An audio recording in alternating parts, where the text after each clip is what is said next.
তো hello everyone, সব কেমন আছো? তো চলো আজকের একটি নতুন ভিডিও নিয়ে আসলাম তোমাদের জন্যে।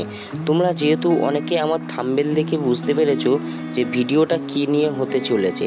হ্যাঁ, আজকে যাব সেই বাবা বড় কাচারির মন্দিরে পুজো দিতে। তোমরা কিভাবে যাবে?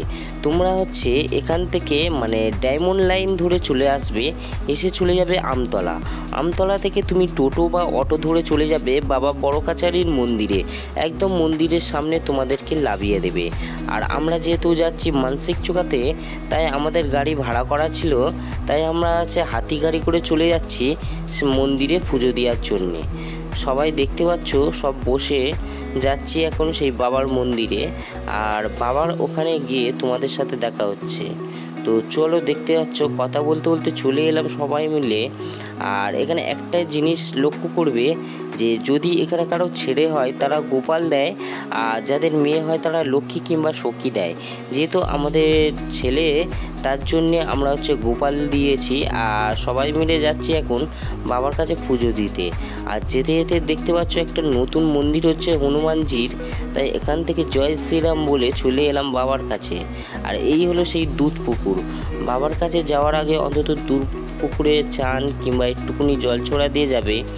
আর ওখান থেকে বাবার পুজো পার্বণের জলও নিয়ে যাওয়ানো হয়। ওখান থেকে জল নিয়েও বাবার মাথায় ঢালা হয়। আর চলো দেখতে দেখতে তোমাদের মন্দিরটাকে দেখায়। আর এই দেখতে পাচ্ছ বাবার মন্দির। আর ওই যেই গাছটা দেখতে পাচ্ছ, এটাই হলো অশ্বত্থ গাছ, প্রায় 2.5 বছরের পুরাতন।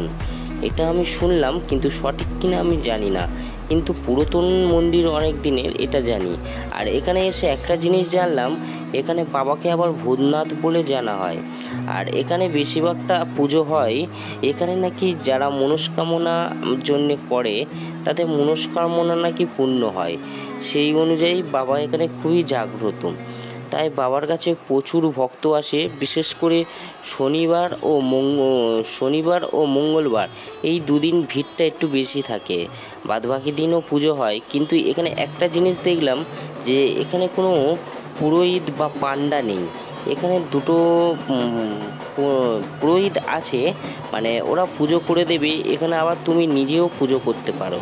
তুমি এখানে যা দক্ষিণা দেবে তারা মুখ বুজে তাই নিয়ে নেবে। কোনো চার্জ নেই, কোনো এক্সট্রা কিচ্ছু নেই। এখানে থাকা খাওয়া সব রকমের ব্যবস্থাও রয়েছে।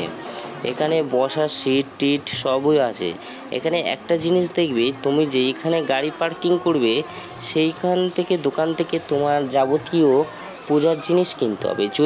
যদি তুমি অন্য দোকান থেকে কেনো, তাহলে তোমাকে ফাইন দিতে হবে, কারণ এটাই এখানকার নিয়ম।